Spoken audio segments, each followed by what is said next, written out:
వంటలక్క యామక్క. ఇక్కడ మా ఇంటిది రామావతారం సంబరం చేసుకుంటున్నాము. 3 సంవత్సరాలకు ఒకసారి చేస్తామన్నమాట. దేవుడింట్లో మా బావగారాలు మేము 3 ఇళ్ళం కలిసి అన్నీ చేసుకుంటున్నాం. ఆ రోజంతా ఉపవాసం ఉంటాము. ఉపవాసం ఉండి 2:30కి స్టార్ట్ చేస్తామన్నమాట వంటలన్నీ. ఒక్కొక్కరు ఒక్కొక్క వంట వండుతాము. ఒకరు పూజ సామాన్ల దగ్గర ఉంటారు, ఒకరు వంటలు చేస్తారు. తప్పిడి గిల్లోళ్ళందరికీ ఈ రామావతారం అనేది పూర్వం నుంచి వస్తుందన్నమాట. మాకు ఫస్ట్ మా అత్తయ్య వాళ్ళు చేసేవారు. మా మామయ్య ఉండే వరకు వాళ్ళే చేసేవారు. మా మామయ్య చనిపోయాక ఇప్పుడు మా బావగారు మా తోటికోడలు వాళ్ళు చేస్తారు. కానీ ఇంట్లో అందరము 3 ఇళ్ళలో మాత్రం కలిసి ఉపవాసం ఉండి అన్నీ బాగా చేస్తామన్నమాట.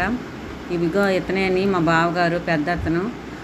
ఇతనే మొత్తం ఆ దేవుడిని బాగా అప్పుడు చేసి ఈ మొత్తం వాళ్ళు మొత్తం రెడీ అయ్యాక దేవుడికి అన్నీ బట్టలు అన్నీ మడపళ్ళు అన్నీ పెట్టేసి మొత్తం ఇచ్చేస్తామన్నమాట. తర్వాత తప్పిడి గుళ్ళలు వచ్చి వాళ్ళు దేవుడిని పలికిస్తారు.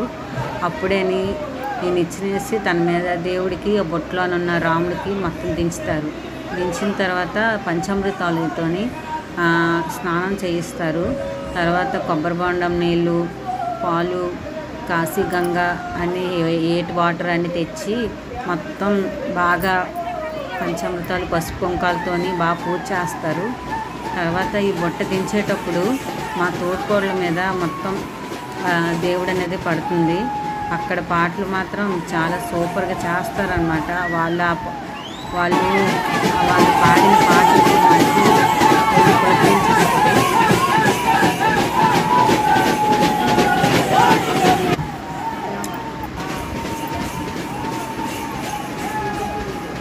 ఇక్కడ చూడండి ఆవిడ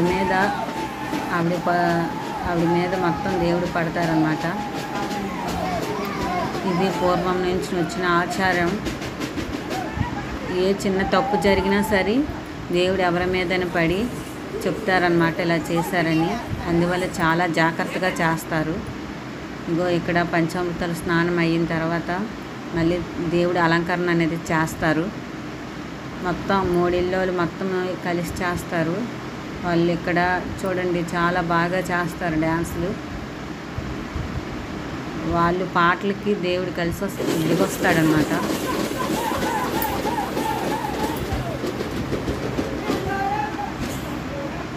శనివారం మార్నింగ్ నుంచి స్టార్ట్ చేస్తే మళ్ళీ సండే 10 కల్లా అయిపోద్ది.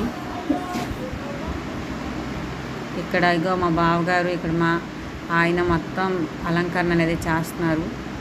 ఇగో ఫస్ట్ అదంతా చేసిన తర్వాత నువ్వుల నూనె వేసి దూపాలతోని మొత్తం చాలా బాగా చేస్తారనమాట. ఇంతకుముందు మా అత్తయ్య మా మామయ్య చేసేవారు.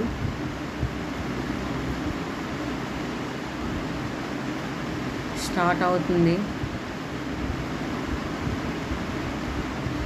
చాలా జాగ్రత్తగా ఆడాలి.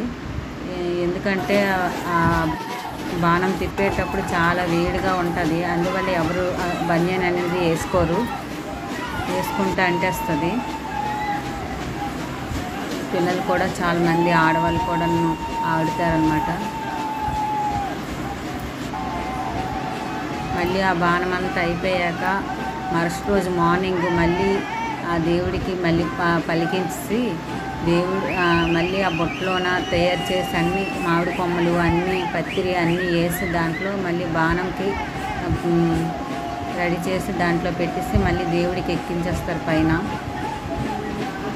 అదంతా అయిపోయాక లాస్ట్కి దేవుడికి అందరూ మొక్కిసుకొని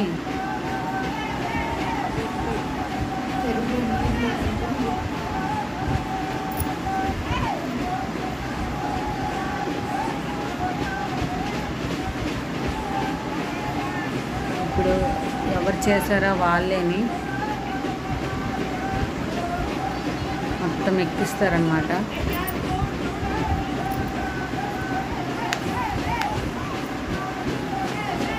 ఇది చాలామంది శ్రీకాకుళం జిల్లా ఉన్న వాళ్ళందరికీ సంబరం అనేది తెలుస్తుంది. కొంతమందికి మాత్రం తెలియదు. ఈ రామావతారం అంటారు. మేము సంవత్సరం తప్పించి సంవత్సరం చేస్తాం.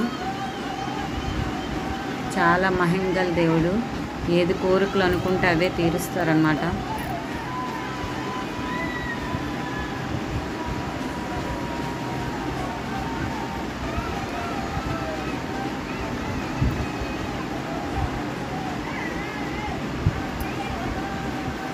ఎవరెవరు ఆడపిల్లలు అంటే పెద్ద ఎవరిగా పిలుచుకోము మేము. పూర్వం నుంచి వచ్చిన ఆడపిల్లలకు మాత్రమే వచ్చి వాళ్ళు మొక్కుకుంటారనమాట.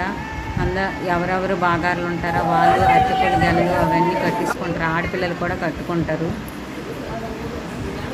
తర్వాత ఈ పలహారం అంతా వేసి దాంట్లో ఉయ్యాల పాట పాడుతారనమాట దేవుడికి. ఈ స్నానం చేసినవి ఇవన్నీ అనమాట నీటిలో కలిపేసి స్నానం చేసి మళ్ళీ వచ్చేస్తాం. అందరూ మా వీడియోస్ చూస్తున్నారు కానీ ఎవరు లైక్ చేయట్లేదు. సబ్స్క్రైబ్ చేసుకోండి ప్లీజ్. ఈ సంబరం గురించి ఎవరికి తెలుసో వాళ్ళందరూ కామెంట్ చేయండి. సంబరం గురించి ప్లీజ్ లైక్ చేయండి, షేర్ చేయండి.